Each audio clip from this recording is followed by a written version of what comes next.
Mon fils, ne méprise pas la correction ou l'éducation du Seigneur et ne perd pas courage lorsqu'il te reprend. Car le Seigneur corrige celui qu'il aime et il frappe de la verge ceux qu'il reconnaît pour ses fils. Hébreux 12, 5, 6. C'est comme des fils que Dieu vous traite. Hébreux 12, 7. Dieu nous corrige pour notre bien afin que nous participions à sa sainteté. Hébreux 12, 10. Car tous ceux qui sont conduits par l'Esprit de Dieu sont fils de Dieu. Romains 8, 14. Cette question des fils est une question immense. Ma correction, la discipline spirituelle sont en vue de faire de nous des fils et le Saint-Esprit a été chargé de notre formation. L'état de fils que nous devons atteindre sous la discipline de l'Esprit est en vue de nous amener à la maturité spirituelle, à la conformité du Fils de Dieu, et cela en vue du règne à venir. Les épreuves par lesquelles nous passons présentement ainsi que celles qui sont encore devant nous, oui, toutes ces épreuves sont liées au gouvernement à venir, à nos responsabilités dans la nouvelle création. Il est donc évident que le dessein de Dieu en nous ne peut être atteint que si nous laissons le soin au Saint-Esprit de l'accomplir.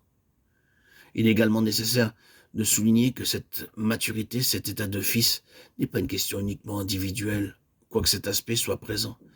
Mais l'état de fils a un aspect pluraliste, relevant du corps, parce que c'est l'Église qui est appelée à régner et à gouverner. Et l'Église est formée de tous les membres. Il y a un antagonisme farouche contre la formation spirituelle de tels enfants de Dieu. Et l'ennemi a son regard sur tous les lieux où les croyants se rassemblent sous l'autorité de Christ. Il en connaît la valeur, il sait aussi quel danger cela représente pour son royaume. C'est pourquoi il agit pour détruire, si cela lui est possible, ces témoignages. C'est à travers un tel conflit, une telle lutte que Christ est formé en nous, par le Saint-Esprit qui forge son caractère et sa mentalité, en les faisant pénétrer de plus en plus profondément en nous.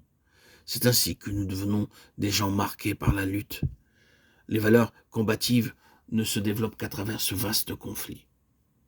Nous avons tous les uns les autres qui sommes engagés dans cette lutte en raison de notre prise de position pour Christ à faire face à l'ennemi. Ce combat de nature spirituelle implique et nécessite des hommes et des femmes spirituels. C'est une lutte d'esprit à esprit. Aussi, le croyant engagé dans un tel conflit doit être constamment fortifié dans l'homme intérieur, par la vie demeurant unie au Seigneur, ressuscité et glorifié.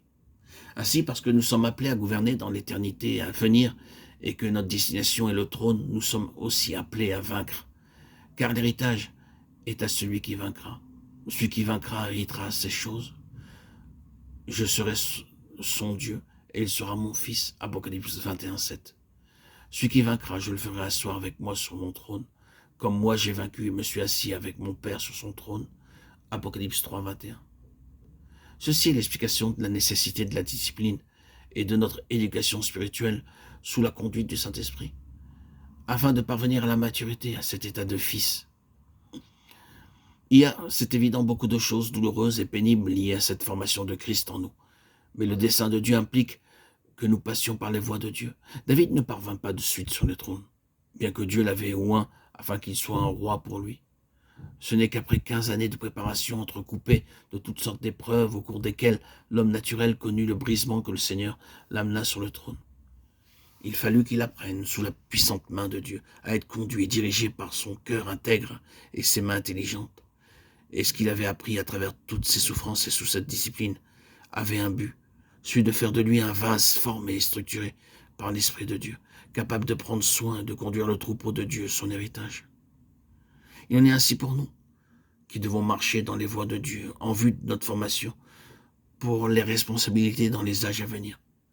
Mais souvenons-nous que nous aurons à passer par toutes sortes d'épreuves, nous serons testés en bien des circonstances.